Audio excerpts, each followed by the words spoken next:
My friends, good day. Denmark has made an absolutely historic own goal and is threatening the European automotive sector.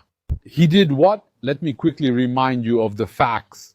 And you'll see there's a parallel with something that happened in Macron's administration. There was a branch of Philips, and this branch made semiconductors. They make consumer semiconductors that are found especially in cars. So they separated it from Philips, and in 2016 they decided to sell it to China. They sold it to a consortium that was basically funded by the Chinese government. It was sold for $2.5 billion. So it's a critical industry. But in Europe, there is no economic sovereignty. The concept of economic sovereignty doesn't exist. Just to give you an example, more and more water supplies in the United Kingdom are now owned by Chinese interests. That means that the British are paying for small-sized houses. They are paying up to €1,000 every 6 months in water bills. And they're paying it to the Chinese because they have to pay them their profits. It's not even a country anymore. It's no longer a nation with hospitals, with roads, with doctors, schools, all that. Everything has been sold to foreign interests, and the British have to work just to give everything away in dividends to foreign shareholders. And that's something that's happening everywhere. Even in the United Kingdom, things are a bit more advanced with this kind of crap. As I was saying, they sold that to China for $2.5 billion. In 2018, almost 18 months later, the Chinese consortium sells it to another for $3.5 billion. That means that literally they sold it off cheap, because 18 months later, this consortium sells it to another for $1 billion more. So there you have it. They removed it. Now what happened?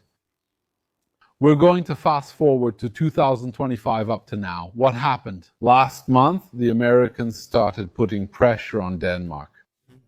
Because you should know that there was a war, I think there was a war between the United States and China, especially about semiconductors, where the United States doesn't want China to have access to semiconductor technologies. Well, if you ask me, it's a completely lost cause. That kind of thing doesn't work.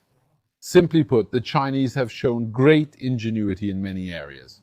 And it's not because they're banned from buying semiconductors or graphics cards used in artificial intelligence or anything similar. They'll just stop, sit on the ground and say they're done because they don't have access. No, they're going to manufacture, they're going to make better, make it cheaper, and then even flood the market. By the way, the United States, in passing, scored an own goal. Nvidia, which owned 95% of the Chinese market until recently, now owns 0% of that market. Aren't the Chinese going to use artificial intelligence? No, not at all. They will continue to use it, but they will eventually develop their own cards. They'll eventually surpass Nvidia. Now, back to our story about experience. In September 2025, then, a few weeks ago, the United States Department of Commerce started putting pressure on Denmark. He told them, yes, through Nexperia, you are allowing China to access semiconductor technologies. So you need to know one thing. The Europeans lost the war in 1945. Collectively, they lost the war, and today they are American protectorates.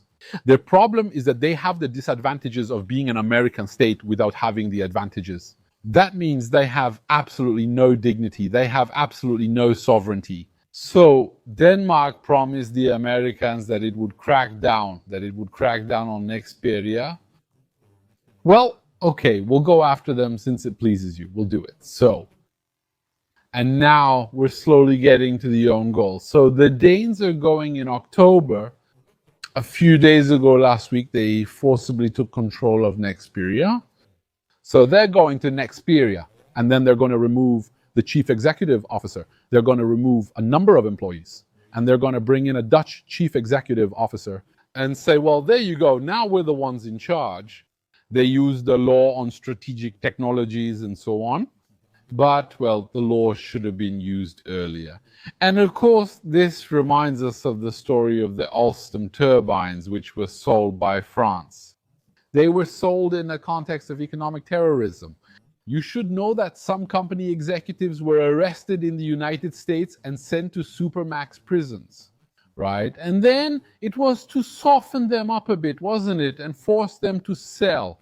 And so it was sold, the secrets and intellectual property were plundered. 7 years later, France repurchased what it had sold earlier, except that, well, all the content was copied by the Americans. So not only do we sell them a company, they copy everything, and then we buy it back from them. Just like that, giving them their money back.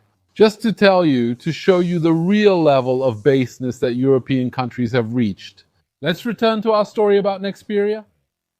The Dutch government basically carries out a sort of coup d'etat against China. It's ours now, seized by force. What are the Chinese doing?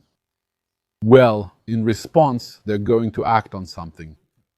It's a small detail, isn't it, that the Dutch missed.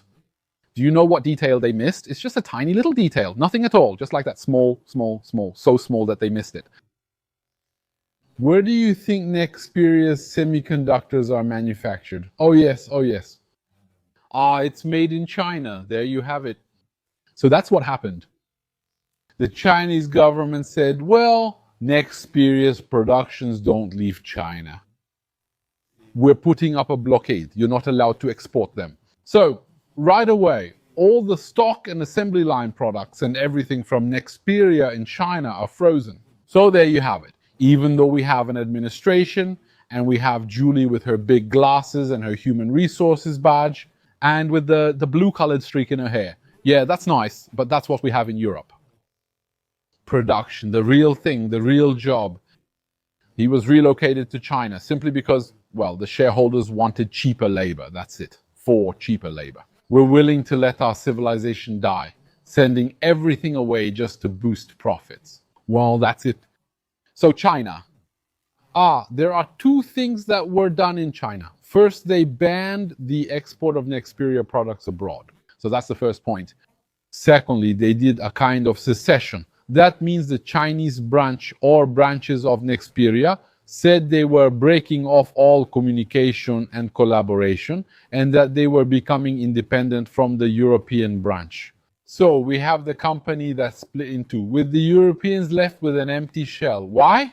Because just as the Chinese are able to continue production without the European branch is nothing without the Chinese.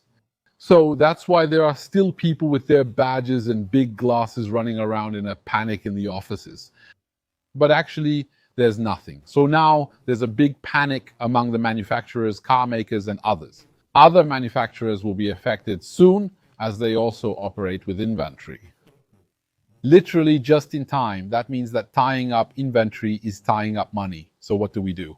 We literally receive the components almost at the moment we need them to use, so that there is no strategic stock in advance. So if we have a supply disruption from China, well, not much will happen. It's a matter of a few days before we come to a complete stop. So that's where they are. And in the coming week, we will see other sectors of the economy besides cars that will also be affected. So there you have it, an own goal. Now the Danes say yes, we need to talk with China and so on. In fact, in a way, it's as if the Westerners who keep talking about liberal economics, free markets, and so on, while they keep manipulating the market all the time. While practically all European countries are under a centrally planned economy, under a state-directed economy. If you look, we're literally in the Union of Soviet Socialist Republics in terms of a state-directed economy. There isn't a single part of the economy that isn't subject to regulations, obligations, and levies. With the intention, sometimes, of changing behaviors, we're no longer in a free economy at all. We're in a centrally planned economy. And there's one thing that, unfortunately, has always proven true: centrally planned economies.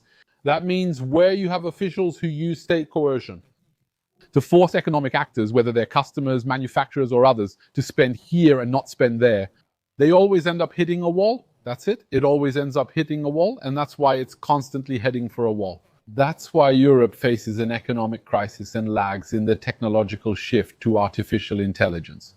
That's why Europe is stagnating in terms of income. That's why today Americans who visit Europe say, yeah, but have you seen these people? They're so backward, they don't even have air conditioning. They don't realize that in many European countries, they stop the escalators and then put up a sign like this, just like that. peremptory, isn't it? Infantilizing the user. This escalator isn't broken. We stopped it for the climate. Actually, in Europe today, virtue is about destroying. Virtue is no longer about building, but about tearing down.